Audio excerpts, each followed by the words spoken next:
So my last video was aimed at self-employed professionals like my wife, people that are having to close the doors on the business, that are worrying about the future and what's to come.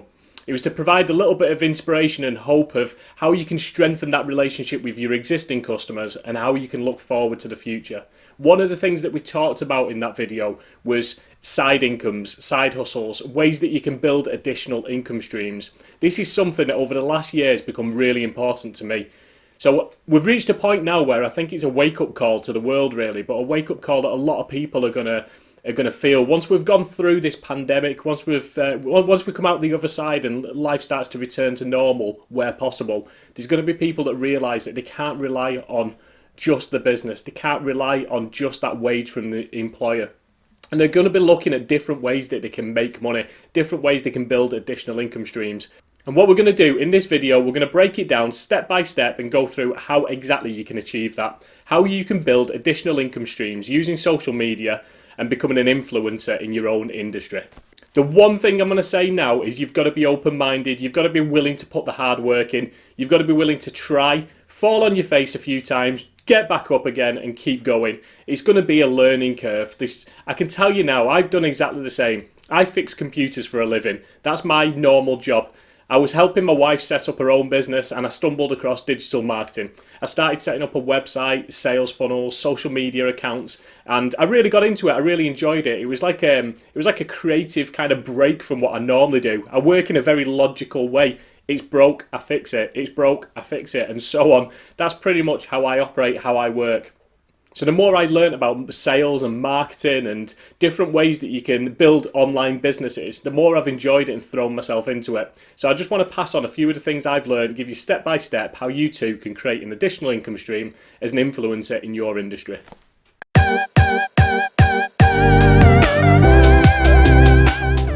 Step number one is to get your mindset right. Now there's going to be plenty of things that you're going to learn and you're going to think, I don't know how to do this, I've never done it before. You've got to change that frame of mind. You've got to start looking at things with a resourcefulness and positivity that you might not know how to do it, but you're going to learn. That's what everyone else has to do.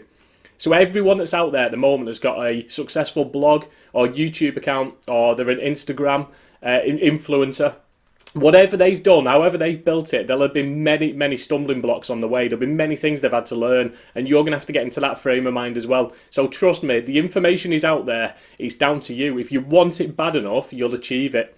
So what you'll find is that as you take action and implement things, each little small step, and it doesn't have to be these giant leaps, you're not going to go from A to Z in one go. Each little small step will positively reinforce your belief.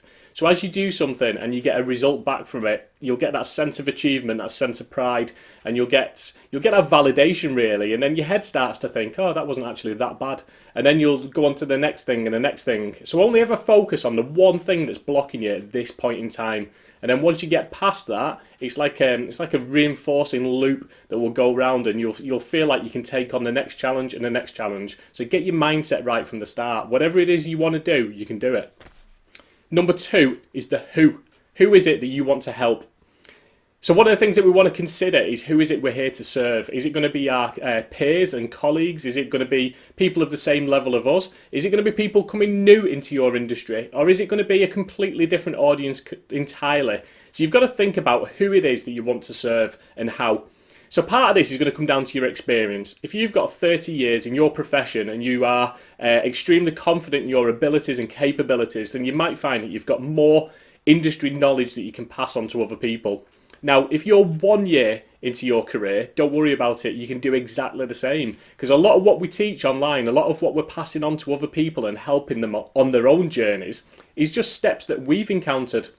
It's problems we've faced. You are the best person to understand what someone in your industry is going to go through. So my wife, for example, is creating a blog, and she works in the beauty industry. So she's got a work from home job in the beauty industry, and she's creating this blog now, and she's basically creating content and posts out there that answer all the problems that she's experienced herself. And that's what you can do. Now, someone who's a year into their career is often the best person to ask, because the person that did all this 30 years ago was long forgotten. They're not up to date with necessarily what it takes to get started now, whereas a person that's a year ahead, it's relatable, it's tangible, you can see what they're doing and you find it almost more inspirational because they're guiding you and they're not that far ahead of you.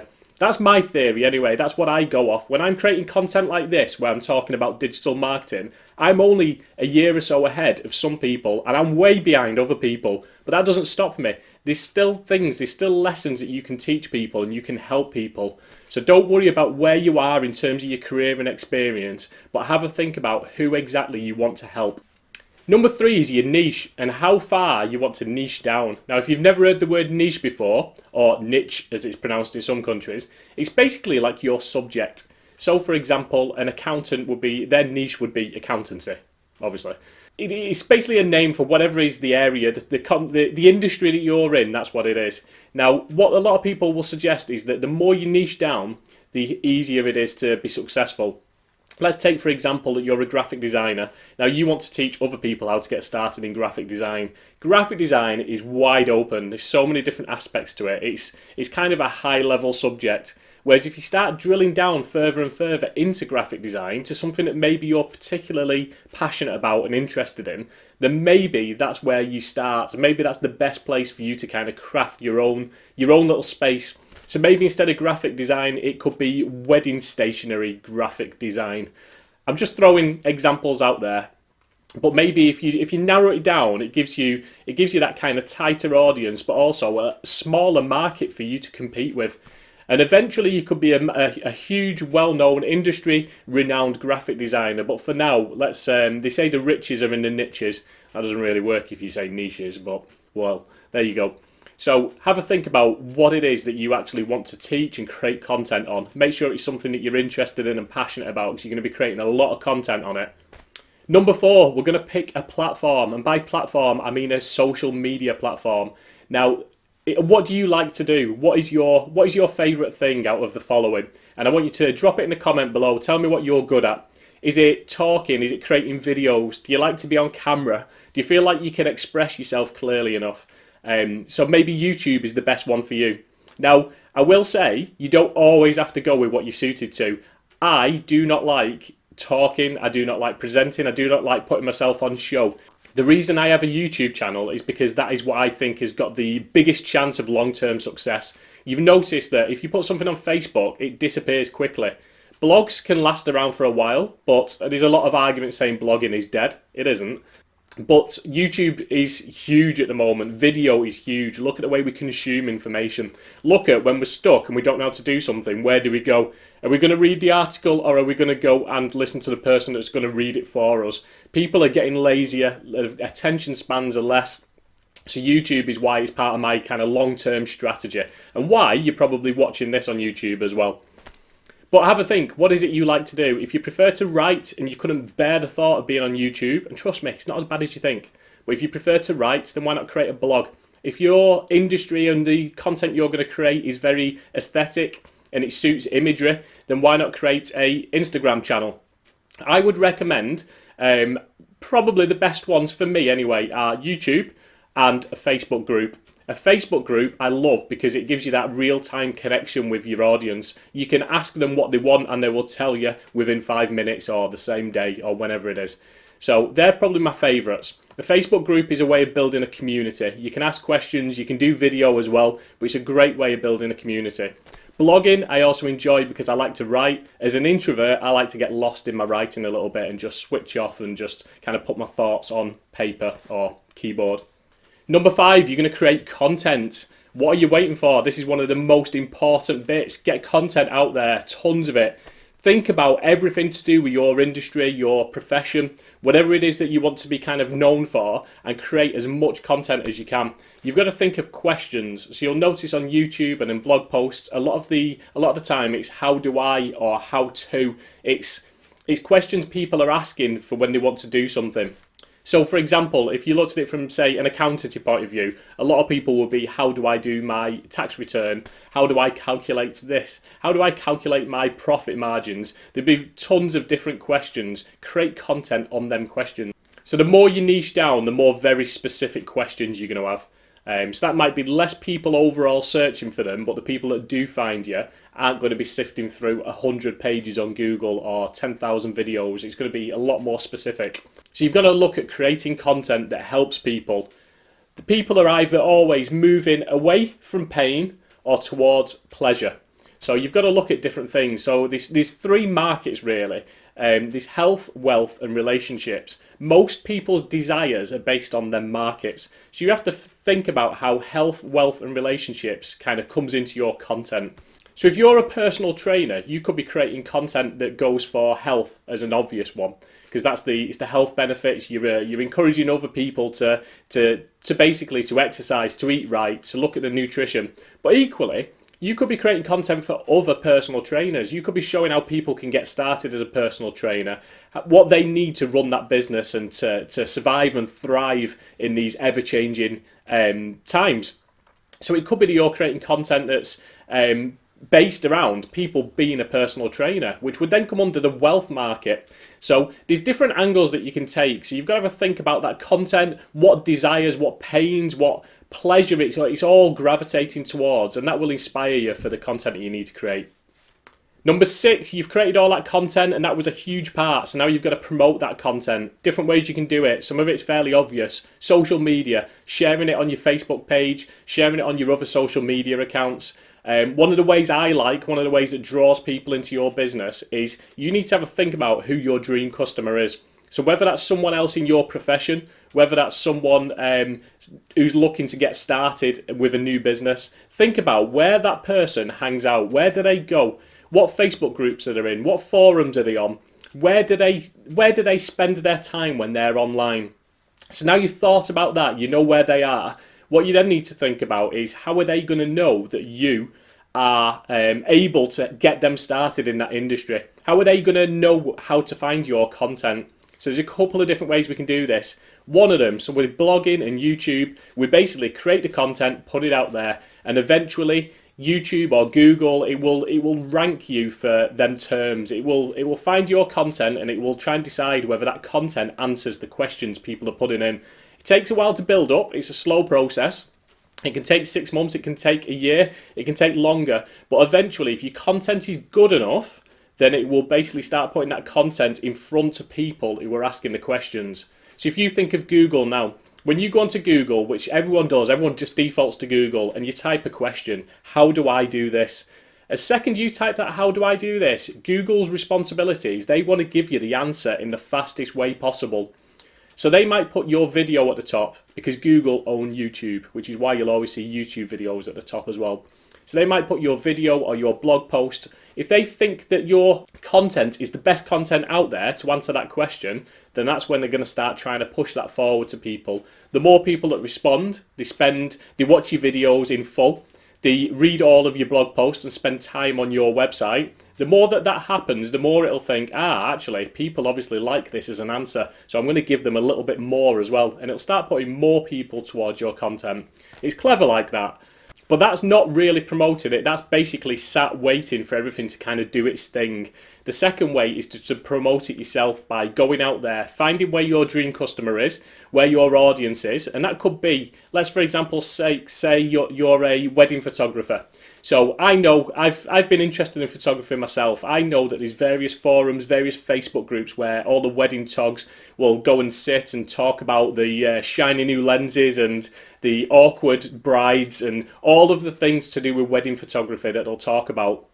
You go into them and make it known that you can help people, provide value, answer the questions in there, put posts of your own on, share what you've been doing and try and inspire people. So there'll be a lot of people that have been wedding photographers for 40 years and they won't be interested in a word you'll say. Some of them might be interested in because you're telling them something new they've never seen before. You've got that unique angle that you're new to the industry and you can see things that you're not as jaded by ways of doing things. So it could be that you've got a new concept, a new tool, a new product, and they have that interest in there as well. You've got to share content and talk about your experiences. One other thing you can do, and I'm going to link to a video in the description, is in your Facebook profile, stop using it to share pictures of the kids and to share what you ate for your dinner and to show where you went at the weekend. Start using it a little bit more as a business media tool. So all of the pictures you've got on there, if you've got a Facebook group, make sure that your featured image says, join my Facebook group where I help wedding photographers get started. Make sure that your cover photo clearly displays something that's relevant to your business. And what you'll find is when you dip in and out of these groups, people are going to click on your profile because they're nosy. That's what we do. People are going to click on your profile and they're going to say, "Oh, look, they've actually got a wedding photography group that sounds like just the right thing for me," and they're going to jump into it. It's amazing how that works. If you have a look at my Facebook profile, again, you'll find it through the links in the description. You'll get an idea of what I mean. But use that white space that Mark Zuckerberg gives you to make it clear what your business is, how it can help people, who it's there to serve. Now, you can use paid advertising as well. You can drive people to your business. You can drive people to your social media profiles. That's not something I'm going to go into on this. It's not something I do. I much prefer organic marketing. I much prefer that kind of natural approach of and that pressure on myself as well to create content that helps people, put that out there, and then see how that kind of builds, and people are then kind of attracted to you as you share more, as you help more people. You'll find that your reputation starts to grow with it as well. And you don't have to be an expert to do that. Please remember that if you've never done this thing before, it doesn't matter. Sometimes that is your advantage. That is your unique angle that you're coming into it with. Number 7 is earn money. This is the one we've been waiting for. This is the big one. This is why we got started. Times are tough at the moment. Things are going slightly crazy. We want to build additional income streams. We want to not just rely on our business, on our wage or whatever it is. We want to have different income streams. So I've got a few that are on the go at the moment, and I'm building them slowly, gradually, adding more content. This video you're watching now is part of that. It's another brick in the wall, in the house, in the mansion, in the estate. It's a little stepping stone to building something bigger. So that's what this video is. It's content that I'm putting out there that helps people and will eventually grow my almost library of content that's available. So that's what you need to do. And the more that you do that, the more eyes that are on you, the more people that come to you and you speak to and befriend. And as that network grows, you can use various different ways of monetizing these social media platforms. Like I say, this is one of the reasons why we're doing it. It started off for me personally as I want to make money because I want to show my family the world. That's all it was. And then what I found is the more I get into it, the more people I speak to, it's become a passion. It's become an almost obsession at times. It's not all about money now. It's about helping people and nudging them along with their business as well, and that kind of learning new skills and pushing your comfort zone. When you do something for the first time, you've never done it before, it really is a real sense of achievement. Whether it's a YouTube video or a Facebook Live or whatever it is, like you might be like pouring with sweat and nerves and feel like you're going to be sick, but then you come off it and you think, wow, I'm so pleased with myself for doing that. It sounds really bad, but you come off it like bursting with pride. So different ways you can monetize these platforms. There's display adverts. When you go onto a blog or when you go onto YouTube and a little advert's running at the side or it pops up on YouTube, they're display adverts. So when they show, that means that the person who owns that blog or YouTube channel, they'll get a tiny payment, which if they create one big viral video, it does actually pay off. So that can be kind of once you reach a certain point, that can be a regular source of income. So then there's my favourite, which is affiliate marketing. Now, affiliate marketing, if you don't know, is basically recommending a product or service. If someone buys it, you get a commission. It's a referral process. It is absolutely brilliant. To me, it's the best way of making money online on the internet. If you look at any of your big companies, chances are they'll have a little affiliate section. So you'd be surprised. All of your big products and services, they'll pay a commission. Amazon, eBay, they'll pay commissions as well. A lot of people get started with Amazon, and Amazon can be a good way of getting started with affiliate marketing. So anything on there, you basically apply for an account, you get that account, and then it gives you a special link. So whenever you go onto an Amazon page, you can copy that special link. If you send that to someone and they buy it, you get a small commission. But with Amazon, it is a small commission. It might be 1%, 3%, 4%. So I much prefer to promote products like courses and software, things that pay a higher commission, that make it so that you don't have to get 2,000 sales to earn the same amount. You could get one sale and it pays you as much as them 2,000 on Amazon. So that's my choice, but Amazon does work really well for a lot of people, so don't let that put you off. But the most important thing to do is to have a look at what products and services actually help your audience. So you're creating all this content. Remember, you've already identified who you're trying to help. It could be new people into your industry, so new wedding photographers. It could be accountants that are trying to set up their own business. It could be Etsy sellers. And it could be anything. Think about it. Whatever it is that you work as, whatever your small business is, whatever you're self-employed as, that industry, that niche, it probably has tons of different opportunities and possibilities that you can use. So have a think about who it is you're trying to help and what they need. My only caveat is I only promote products and services that I'm willing to spend my own money on, ones that I believe in.